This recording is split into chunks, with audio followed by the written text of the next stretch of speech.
Hello friends, एकांश institute के YouTube channel पे आपका स्वागत है। पिछली वीडियोज में हमने पढ़ा था गुणनखंड और गुणज के बारे में, फैक्टर्स और मल्टीपल के बारे में। आज उसकी कुछ क्वेश्चन की ही प्रैक्टिस करेंगे। निम्न में से कौन सी संख्या 3 से तो विभाजित होती है परंतु 9 से नहीं। तो आपको 3 से और 9 से भाजकता का नियम बताया था फर्स्ट पार्ट में। 3 से और 9 से भाजकता का नियम ये है, यहाँ अंकों का योग करके देखते हैं। जैसे 9 और 7 16, 16 और 2 18, 18 में 3 का भाग लगा के देखेंगे। यदि 18 3 से विभाजित हो जाता है तो संख्या 3 से विभाजित होगी, वरना नहीं।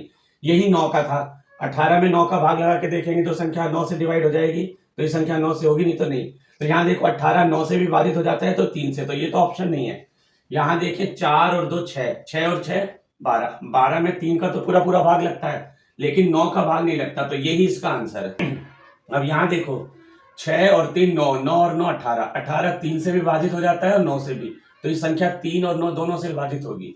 7 और 3 10, 10 और 8 18, यहाँ भी 18 9 और 3 दोनों से विभाजित होता है, तो ये संख्या भी दोनों से विभाजित। आंसर इसका 642 है। 28 35 42 49 और 56, इनमें से कौन सी संख्या के मल्टीपल्स है, इनमें से किसके गुणज है, यानी इनमें से किस संख्या को गुणा किया जाए कि ये सारे नंबर आ जाएं।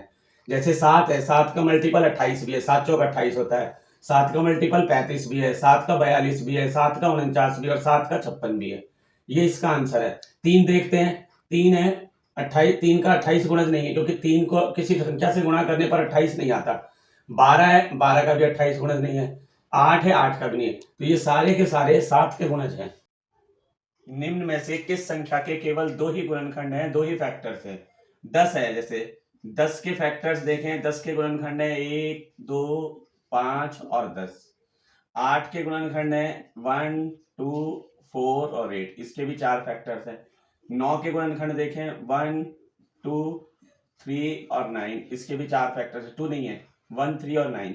11 है, 11 के फैक्टर्स देखें 1 और 11, 11 के केवल 2 ही गुणनखंड है 1 और 11, तो फोर्थ ऑप्शन इसका आंसर। 8 और 10 का कॉमन मल्टीपल सार्वगुणज कौन सा है, यानी किस संख्या को 8 और 10 से गुणा करें जो कि वो संख्या आ जाए। 2 है, 2 8 और 10 का कॉमन मल्टीपल नहीं है। 2 जो है 8 और 10 का कॉमन फैक्टर है, सार्वगुणनखंड है, तो इनका कॉमन मल्टीपल यदि 8 से गुणा करने पे भी आ जाए और 10 से भी गुणा करने पे कोई नंबर आता है तो वो 80 है। 80 को 8 से गुणा करें, 8 को 10 से गुणा करेंगे तो 80 आ जाएगा, 10 को 8 से गुणा करेंगे तो 80 आ जाएगा। तो इन दोनों का कॉमन मल्टीपल जो सार्वगुणज है वो 80 है, और दोनों का सार्वगुणनखंड की बात करेंगे तो 2 आएगा।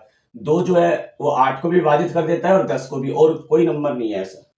वह छोटी से छोटी संख्या कौन सी है जो 12 15 और 18 से पूरी तरह विभाजित हो जाती है, यानी इसमें 12 का भी भाग लग जाता है, 15 का भी भाग लग जाता है और 18 का।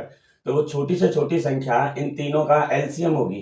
तो यहाँ 12 15 और 18 का एलसीएम लेते हैं। 12 15 और 18 का एलसीएम लेंगे, 2 से डिवाइड किया, 2 छिक्के 12, 15 में नहीं जा रहा, इसको ऐसे कैसे, 2 नाम 18, फिर 2 से डिवाइड करो, 2 तिया 6, 15 में भाग नहीं जाता, ऐसे ही लिख दिया, 9 में नहीं जाता, इसको ऐसे। 3 से डिवाइड करोगे, 3 एकम 3, 3 पंजे 15 और 3 तिया 9। अब इसको आप यहाँ की यहाँ भी छोड़ सकते हो, क्योंकि ऐसा कॉमन नंबर नहीं है जो 5 को भी विभाजित कर दे और 3 को भी।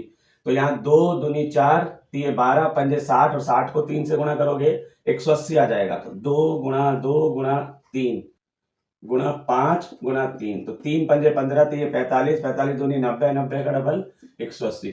तो 180 वो छोटी से छोटी संख्या है। 180 इन तीनों का एलसीएम है। 180 12 से 15 से और 18 से पूरी तरह विभाजित हो जाता है।